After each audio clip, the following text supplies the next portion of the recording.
Welcome to On the Offense, our bi-monthly podcast where we talk about essentially being on the offense with regard to all things marketing and communications. Today is a very special day for two reasons. One is, and our three panelists, you probably don't know this. Jeff, you know this. Today is our firm's first anniversary. Yeah. Congratulations. Awesome. If it was just Jeff and I would probably be forcing both of us to wear party hats. That ain't happening. We're going to have to behave ourselves a little bit more, Jeff, because we're surrounded by esteemed experts. People who are much smarter than we are. They're way smarter than us. Jeff has a no funny hat rule. I do. Yeah. Glad you remember that. So yeah, I mean, this is our first anniversary. We're actually going to put out a post a few minutes after this podcast. So we launched our agency 1 year ago today. So we're really excited about that. And then the second reason this is a really special day is this is our first podcast where we have not one, not two, but three guests. So we are expecting an especially lively and interesting discussions. The topic for today, it is part 3 of the 3-part podcast series that we kicked off last month. The right place, right time, right people. Part 1 was right place, and we really talked about Texas as being a great place to do business.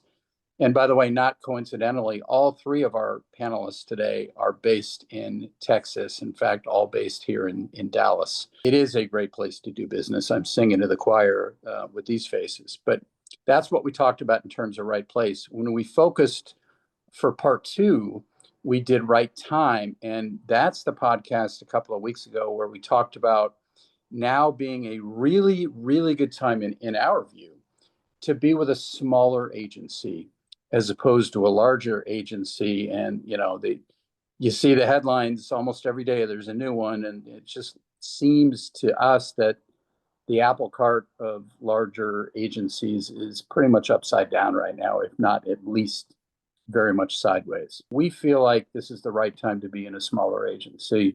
And then that leads us to part 3, which is today, which is right people. And it really is very good timing, Jeff, on our anniversary. Talk about right people, because when we first launched the agency a year ago, we did talk up the fact that we had a network of people, not only to add scale to essentially a 2-man band, but also we wanted the world to know that we had a ton of talent at our disposal. One of the big differences between a year ago today and now is we've really blown out this network. We have far more people in it than we did a year ago. We have far more coverage kind of cross-functionally as well as geographically in all parts of the U.S. and in 2 or 3 cases outside of the U.S. We felt good about it a year ago. We feel great about it today. And the 3 people that you're about to meet here in a second are living examples of why we feel so great about the people in our network. We are close to unveiling an updated website in a few weeks, and that will go much further in terms of promoting the network and all the good people we have in it. That's kind of the setup here. Let's move into the discussion. I suppose the best thing to do is ask each of our guests to do a quick intro of themselves and or their firm. And then we'll get into hopefully a really free-flowing, interesting, and lively discussion. So Carol, may we start with you? First of all, congratulations for your 1 year. That's something to celebrate. And thank you. I'm honored and humbled to be here with all of you. So about myself, my business, I've always been a huge reader, a huge storyteller, and I am one of the few people on this planet who have been lucky enough to build my passion into a career, which is in PR and marketing. Very early on, I started with a newspaper, worked for a record company. Then I went corporate and worked for several years with an IT company and really cut my teeth there in internal communications and PR. Then I went to a PR agency, and then I went out on my own and started my own consultancy. And I've always based my business on what I learned working with agencies and for an agency. early on in my consultancy is where I had the pleasure of meeting John and Jeff. So I have worked with them for a long time. And I've also helped brands all over the world, from Fortune 100 to startups to nonprofits. And I love the strategy, the tactics, content, video, live events, everything. I love getting my hands dirty. And then I've also published 3 novels. So Minor that's detail. me. And we know your name, but tell the audience your full name. I don't think we actually said your name. Oh, Carol Barreyre. I apologize. Carol Barreyre. And my other name is Addison Brae. Addison Brae. Nice. See a book by Addison Brae? It's Carol. I like it. Carol, welcome, and thank you for joining us so much. Kent, why don't we move next to you? We're going to go alphabetically here, I guess. Sure. Kent Sholars. So I've been in communications past couple decades. I started the first half of my career kind of in the political spectrum, doing communications for politicians, candidates, working on Capitol Hill and in the White House in Washington, D.C. But I'm a native Texan, born and raised. So I migrated back home in 2014 and started kind of my agency career there. I've spent time at 2 large global agencies and then a more regional focused mid-size agency. So I most recently was at Edelman, Senior Vice President in charge of public affairs here in Texas, and really enjoyed getting to get deep with clients. But now doing it on my own, being able to spend more and more time with clients has been a really fun experience. So happy to be here and congrats on 1 year. Kent, thank you. Thank you so much and welcome. Yeah, Ken used to sit next to me at H&K. So and I had the pleasure of sitting right next to Jeff for several years while we were at Helen Norton. So I can tell some stories at some point. As can I. And last but anything but least, Alex Wells. Alex, great to see you. Welcome. Yeah, thank you so much. I'm really happy to be here with you. And as the other said, congratulations on your 1 year. That's a huge milestone. So my firm, I've actually had my firm for 23 years, which is kind of unbelievable to think about. I remember hitting the 1 year milestone and the 10-year milestone and the 20-year milestone, and it's nice to feel that feeling. My business is named Ars Wells. It's a combination of 2 names, a former partner's last name and my last name. And we both went to college together, started the firm shortly after we graduated, and he left the business in 2013, which put me on kind of a quest to start to think about the next era of the firm. And over the decade, that followed, I started really getting serious about renaming, rebranding, recasting a new identity. Of course, we all had to cope with the pandemic, which threw a wrinkle in a lot of plans. The good news is that we're on the cusp of launching a whole new name, a whole new identity, and really a whole new strategy for the business. We've always been kind of a creative boutique, and that will, creative will still be a core part of what we do, but there's going to be a lot more that we're going to be able to bring to the table now. So it's an exciting time. And in many ways, I feel like a startup again, and am looking forward to being here with you a year from now to celebrate my 1 year anniversary as the new and improved version of my agency. I love it. Well, look forward to seeing the rebrand go public soon. All right. Well, we're off to the races, Jeff. Why don't I turn it over to you? Turn it over to me, yes. Q&A going. I figured I'd add my 2 cents here before we turn it over to you guys. The philosophy behind the way we're set up. John and I are partners. We own the firm, but we need resources. Well, something we hear from a lot of clients is, oh, it's just the 2 of you guys. How? And the beauty of using this freelance network is we can scale up and scale down as needed. John and I have both done a lot of things during our careers, but we do have gaps. So anyway, I just wanted to ask each of you, and we can switch it up a little bit. Let's start with Kent. Why do you find this arrangement attractive? And what you really love to do with regard to PR. I think the key is that it creates value for the client more than anything else. I always want to put myself in the client's shoes, and so many agencies, many of the global agencies, have become such behemoths and cost prohibitive to a lot of organizations that they're not even able to take advantage of it. But they need this deep expertise, this deep experience of people that have been in the trenches, that have done the jobs that some of these CCOs are working on, and they need somebody that has the experience that this type of network provides. So for me, it's a great opportunity to provide value for a client. And of course, I enjoy the public affairs, the crisis, and the corporate communication side of things. But to your point, I'm not a creative director in any sense. And so being able to leverage somebody that's a really great creative director to provide, again, great value for the clients makes this network really attractive. Alex, since you are on that creative end, why is this sort of arrangement attractive to you? Yeah, well, I echo a lot of what Kent said. I think another big factor is just that it's becoming a lot more commonplace to have, kind of a distributed model like this, and the expectation. I know a lot of you guys are used to working with very big companies. Most of my clients are small and mid-sized businesses, and they could never afford a behemoth agency anyway. But I think whereas maybe 5 or 10 years ago, there was this really strong necessity or desire to have, everybody under your roof working on your payroll. I think in general, clients have become a lot more used to and really, embracing the model of pull in the resources you need when you need them.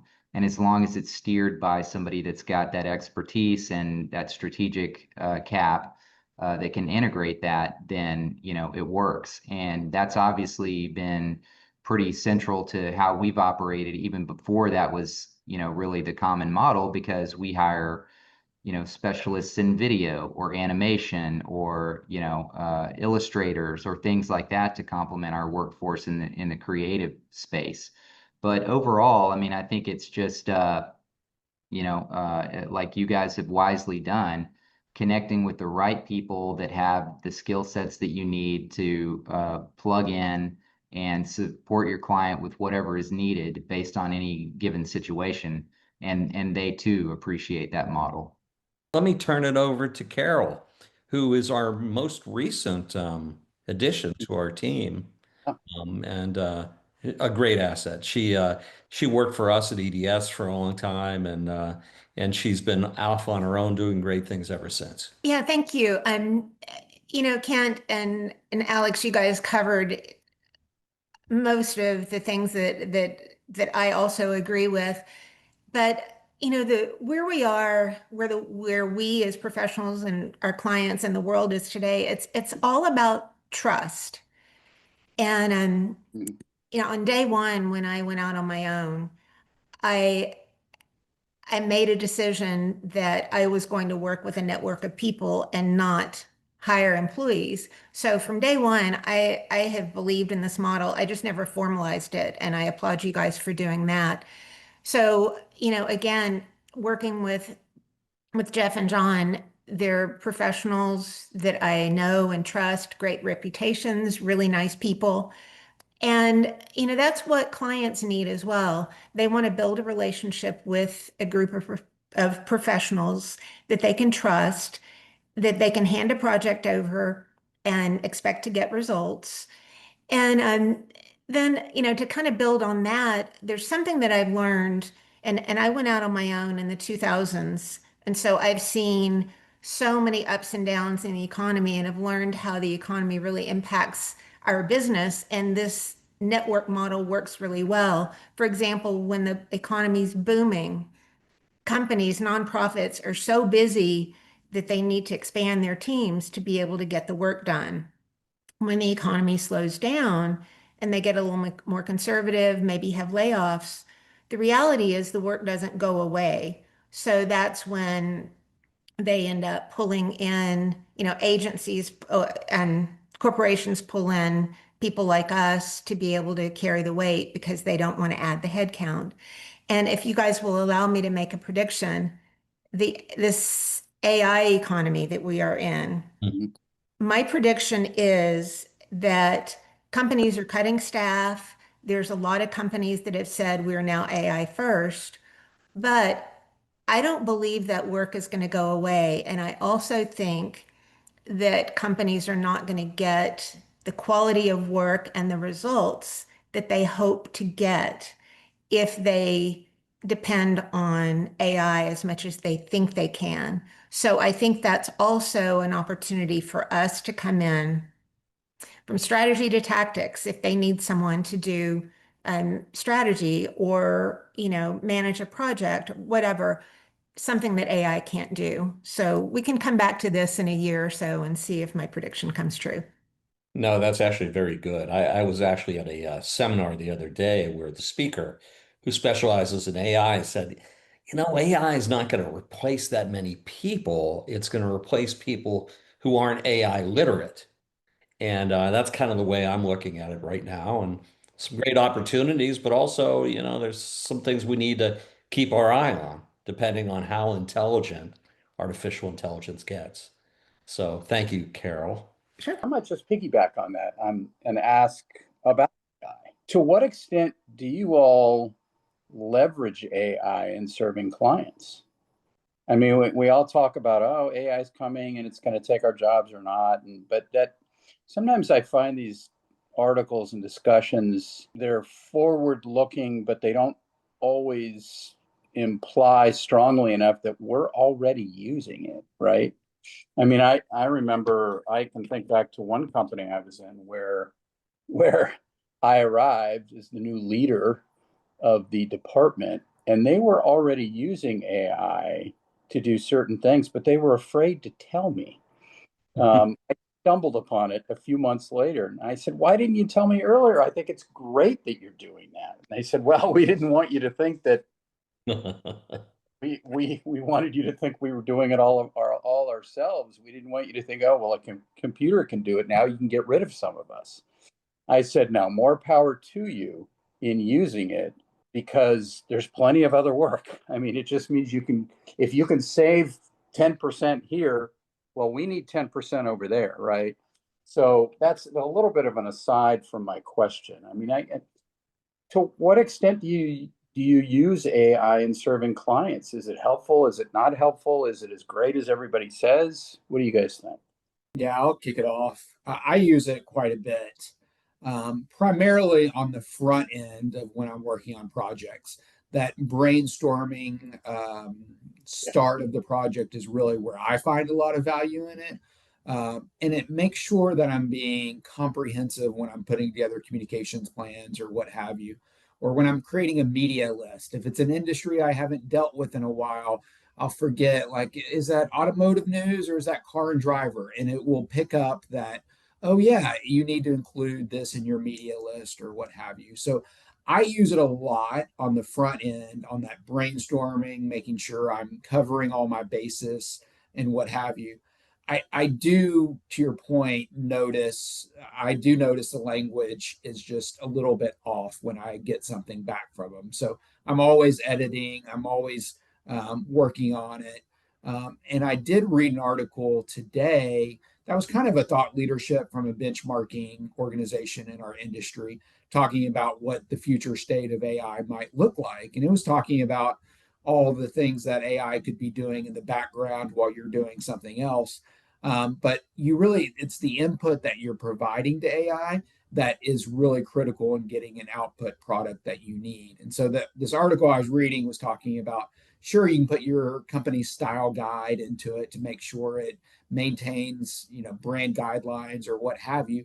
But if you don't know the executive that you're working with, your CEO or whatever, really likes to use this phrase versus some other phrase, that's Right. the stuff that AI is not going to know, other than you just interacting with it. But you know that because you've been interacting with the executives leadership team. And you can provide that edit being like, oh, yeah, the CEO really likes to use this phrase when talking about what, this topic. So I use it a lot, but primarily on the front end on that brainstorming start. Great examples.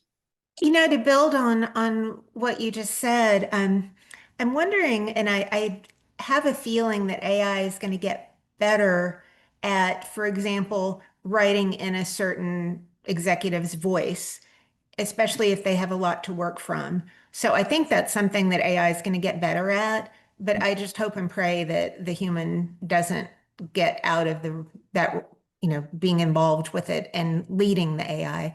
And to more directly answer your question, John, just yesterday I used ChatGPT to shorten a really, really long bio, a speaker bio that somebody sent me, and it needed to be spoken from the stage. And it was one of those long, flowery words that no one would ever speak. And so first thing I did was plug it into ChatGPT, and it probably cut my time in half because I was able to revise from that rather than the one that was ridiculously long. And I also use it for administrative stuff, and I managing calendars and summarizing and transcribing audio, summarizing meeting notes. I also use it to test headlines for certain audiences, just to kind of be my devil's advocate, and that's kind of fun. But you got to get really good at writing the right prompts. Right. That's key. And one thing that I really feel like we as professionals have a great opportunity to do right now is to help our clients be honest and transparent and ethical. It's sort of like what you were saying that, John, that your client was afraid to tell you. It's like, well, why? Would you be afraid to tell somebody you had employees? No. Right. So as long as people are making the right decisions on things that impact their reputation, then they have nothing to worry about. But there are companies out there that are making bad decisions. I mean, Yeah.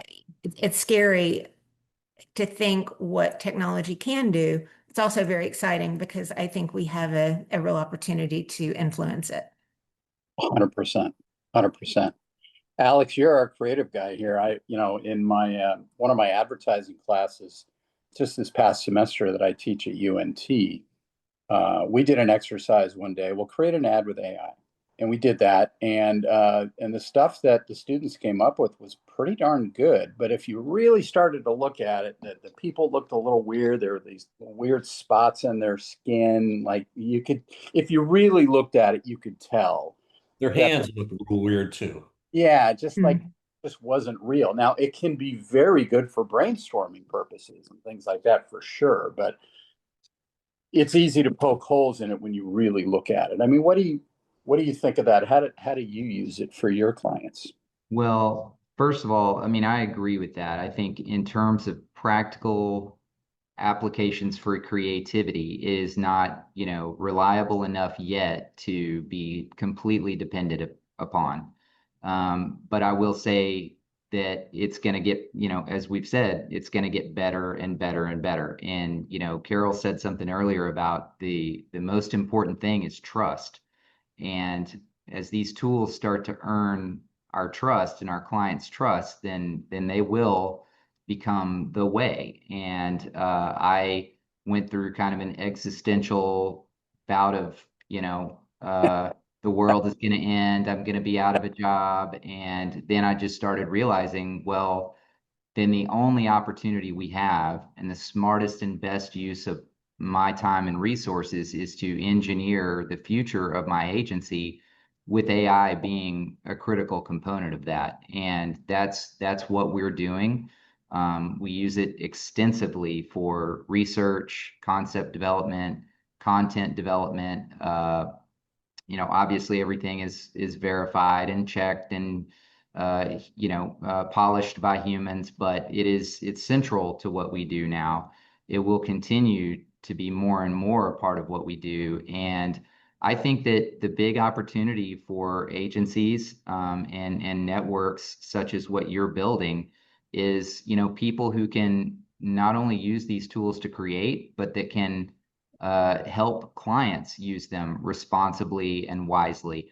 Now, does that paint us into a corner and potentially put us out of a job? Some might say it could, but I would tell you that the greater opportunity is, jumping into that and, earning revenue from teaching clients about prompting and the things that can make AI successful. And that's going to be a pillar of, what our new brand is about, because I just know without a shadow of a doubt that if our premise was continuing to be on human-driven creativity, we've got a shelf life of maybe 2 or 3 more years before that's obsolete. And I'm not saying that there will be no need for human creativity. I'm just saying it can't be all we do. It can't be the way that we operate as it has been for the past 20 years. Mm-hmm. Yeah. I mean, boy, part of me wants to just keep going with AI. I mean, we could talk about it all day. Jeff and you and I have talked about doing a podcast only on AI. Yeah, right? we have. It's clear from your comments that this is a big deal. I mean, obviously, right? And it's affecting how you work now. It's going to change how you work going forward, and it is going to be a bigger and bigger deal. No, you're right. Can I say one more thing? Just Yeah.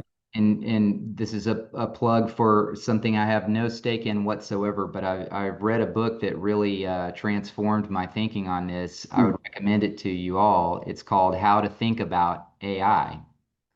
Pretty logical book title. It's by a guy named Richard Susskind, and it's been pretty transformational in how I have chosen to incorporate AI into my agency. Interesting. I appreciate that. I'm actually going to go out and buy that. I'll borrow the book from you after you buy it.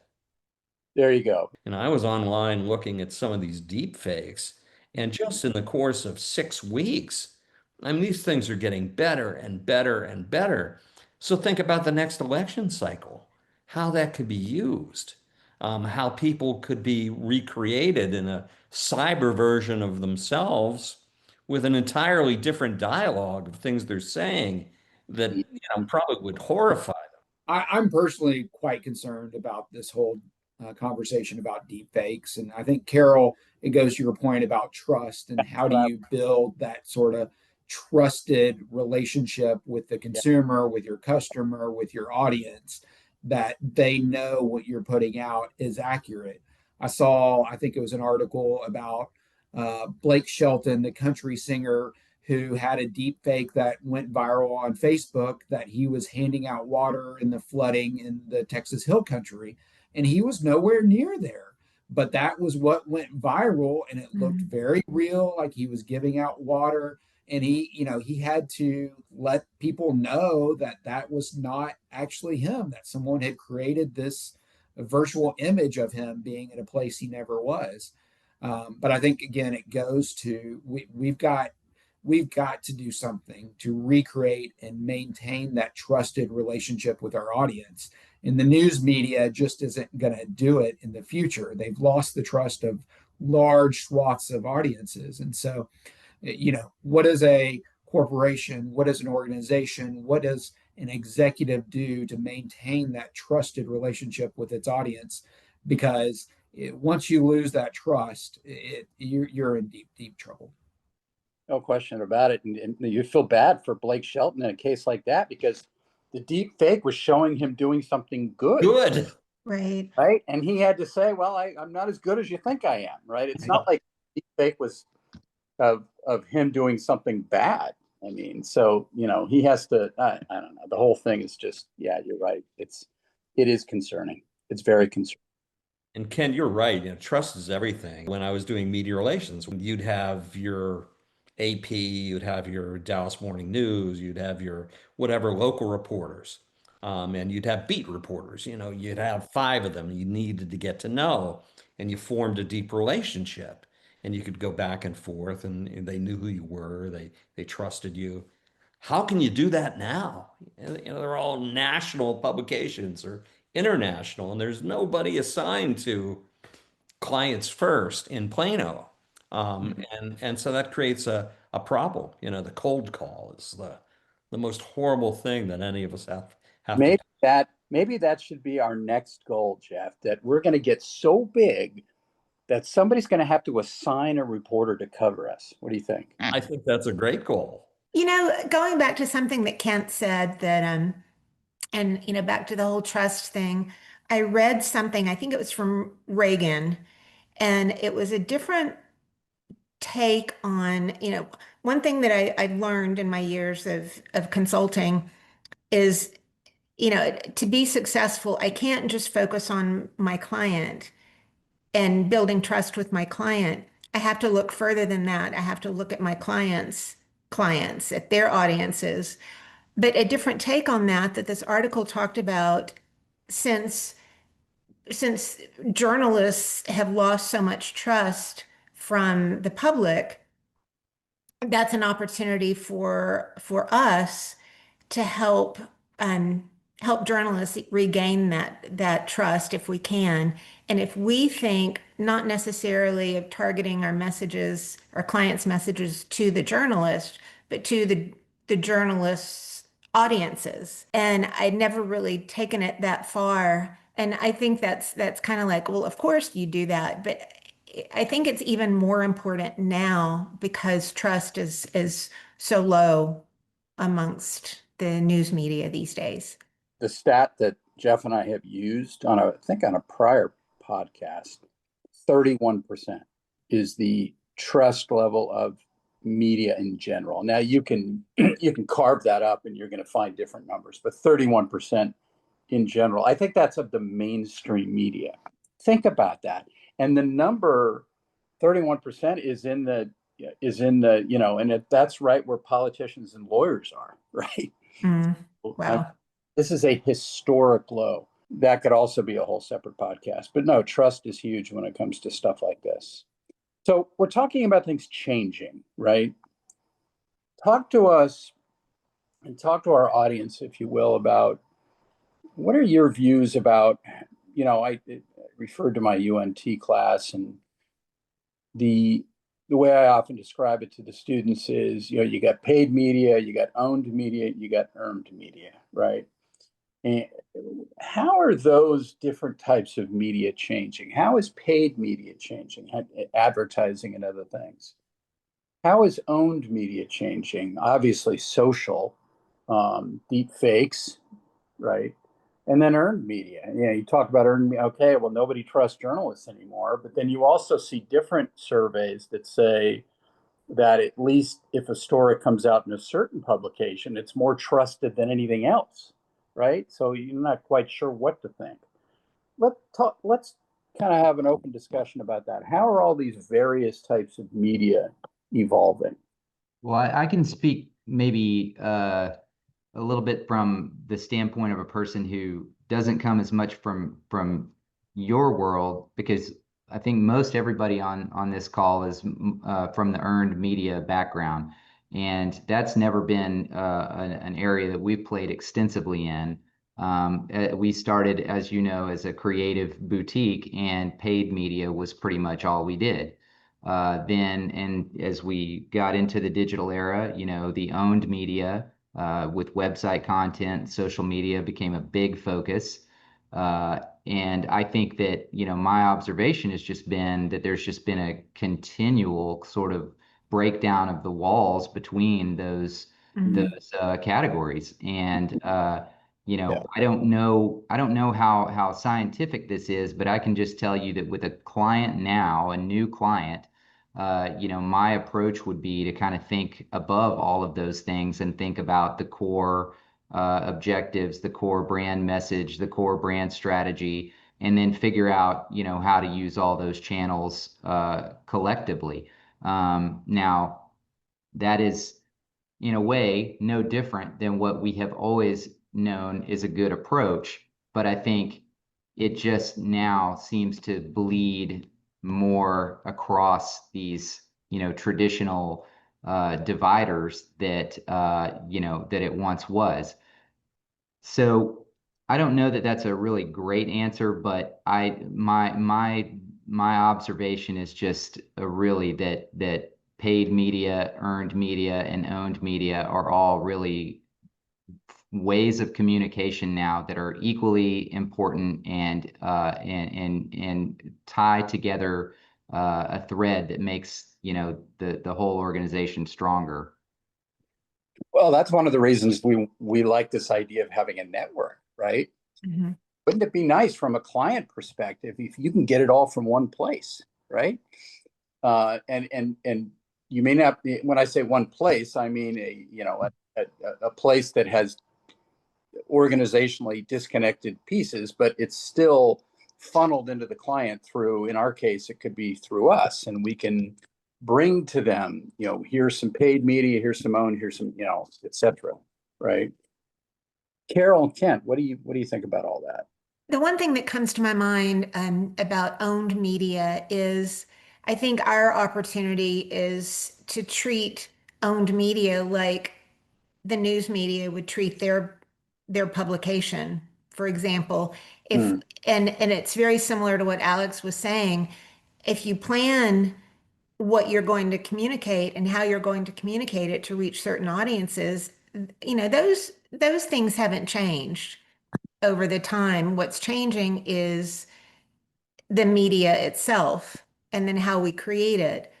The challenge that I always have in creating any sort of content is helping clients create and approve content that's journalistic and not hype. And Hmm. with all due respect to my clients, and I'm not trying to make anyone angry, but people can't write anymore.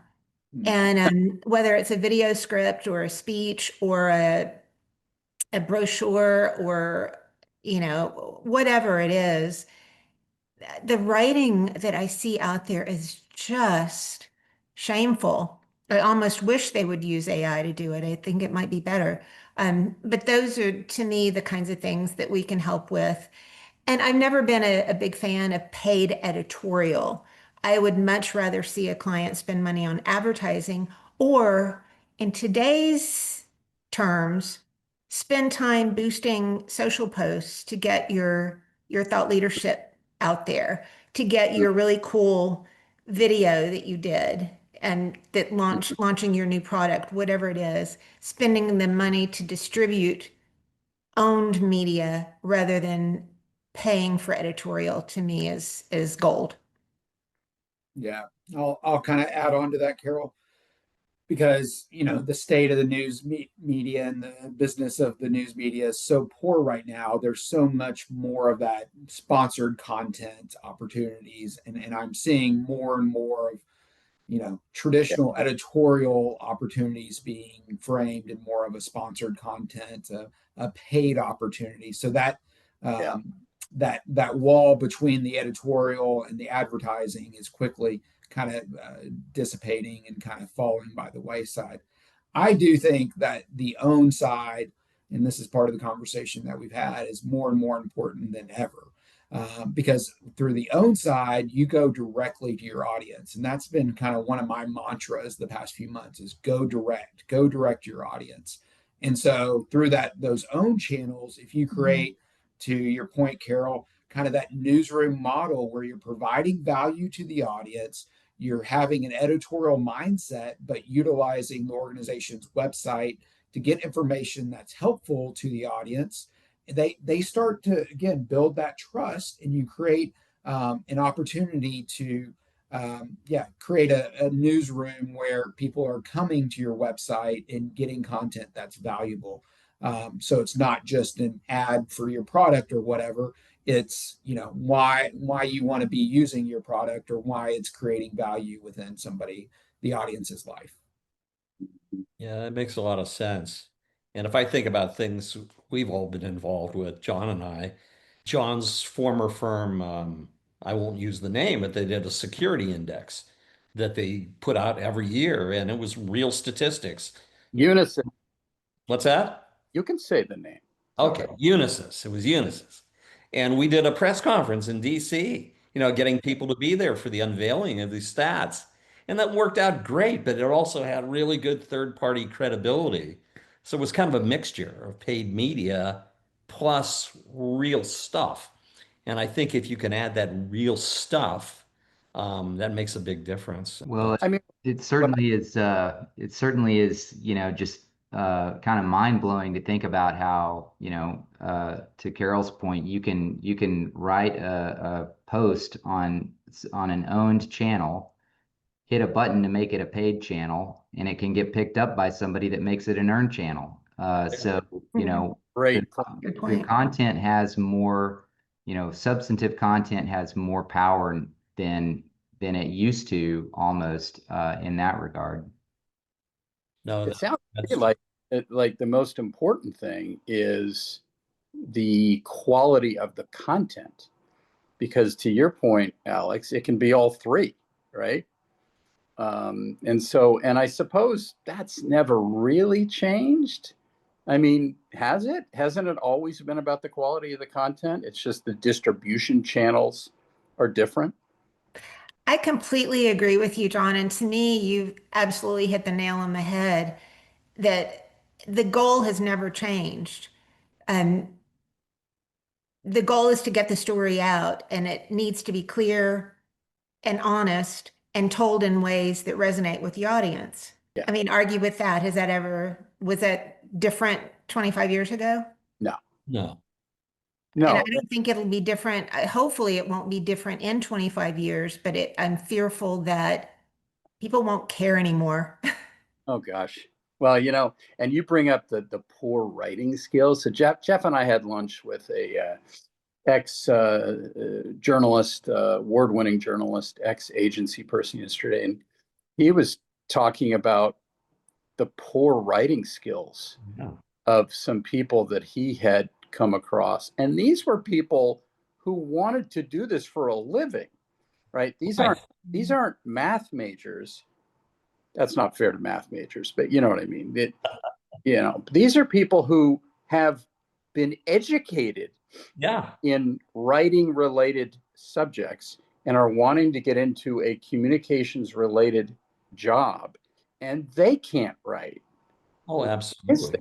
I mean, if it's always been about the content and it's still about the content, and hopefully in the future will remain about the content, if the writing's gone down now, it's probably just going to get worse, isn't it? How are we going to Absolutely. maintain the quality of the content in 25 years from now, AI or not? Now, I often relate this, particularly when I was in the agency world. We'd have presentations where we'd get the head of the manufacturing practice and the co-head of the firm to go in and pitch a client. And they'd say, Mhm. "Oh, if you go with us, we're going to do this program, and it's going to make your impressions out there go wild.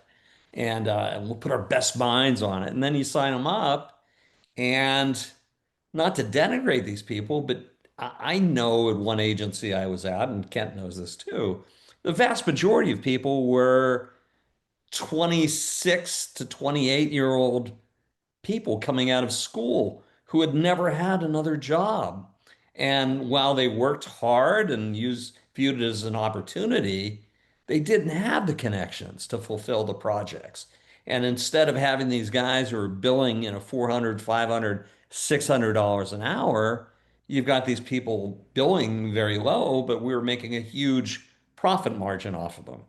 And that's at least one thing that we can provide is, if we're on a project, John and I are going to be directly involved, and we're going to bring in great people like the three of you to help. And that's lost on a lot of people. And I can tell you, the vast majority of those people could not write. They were terrible writers. How did I have a question? How did they get the job in the first place if they couldn't write? How does that happen? If you're a good talker, a good communicator, you lock eyes with people, you can get pretty far. There's also something to think about, I think, in terms of that we all need to be cognizant of. The value of good writing obviously has always been important, and I think will always be important. But the way that audiences are consuming content and what constitutes writing in terms of storytelling and conveying important messages is evolving, and it's going to continue to evolve. I mean, think about how we use emojis in our text communications now. And that's something that is just, it's little things like that are transforming the way that we as people consume information and communicate with others. Yes, there is a complete and utter breakdown of good writing in terms of AP style or proper syntax among a lot of the people that are in the workforce now. But I think what's incumbent on us is to be able to tell good, meaningful stories and relay information accurately and clearly. And that is content development and writing, I think, in the modern era that we can all get better at, even if there are systematic changes in what that looks like. Well said. That's a great point. Maybe we need to institute a new rule, Jeff. Anything that goes out the door from clients first, it's 140 characters or less. What do you think? Is that fair? That makes sense. Yeah. No, but people communicate in bite-sized pieces now. That's very different than in the past. And just the way we do texts and emails and everything else. I never was one to use an ellipsis in everything I write, but now I do. This has been a great discussion, a great discussion, as expected. We could go on for another hour talking about all sorts of things. Why don't we just maybe, Jeff, throw it out to these guys one last time? And if there's anything you'd like to close with, any advice to people who want to get into advertising or communications or PR, Carol, we all have the novel within us. You're one of the few that's actually brought it to the fore. If you have any advice for smaller agencies on how to succeed these days, you talk about the era of the smaller agency. Well, that's fine. Well, if there are a lot more smaller agencies now, there's more competition among smaller agencies, right? So how do you make yourself stand out as a consultant or a smaller agency? Or any advice to clients, not necessarily about ourselves, but what should clients be looking for if they're looking for the best and the brightest to bring their stories to life? Kent, can we start with you? Closing comment? Sure. Yeah. I think at the end of the day, we're in a client-focused business, and creating value for clients, being responsive, working hard are timeless values that aren't changing. So as long as you be responsive to the client, understand what their challenges are, get close to what they're trying to solve. My advice for the younger crowd is don't be afraid to ask those questions, and you'll be all right. But yeah, so often it amazes me the lack of timeliness and responsiveness that so many people have these days, and you can really set yourself apart by being clients first. So 100%. Well said. Well said. Carol, what do you think? So if viewers only remember one thing from this fantastic conversation, in my opinion, it should be remember that the goal to get the story out has not changed. The difference is finding people who know the right questions to ask and who will actually listen to your answers. Yep. Well, also well said. Carol, thank you. Thank you, guys. Alex, what do you think? Well, I would say that I think in this conversation has touched on what a lot of us in the communications industry are very consumed with and concerned about, which is our future and the direction of our business, and the changes that are impacting our business, and the quality of material that is abundant in our business.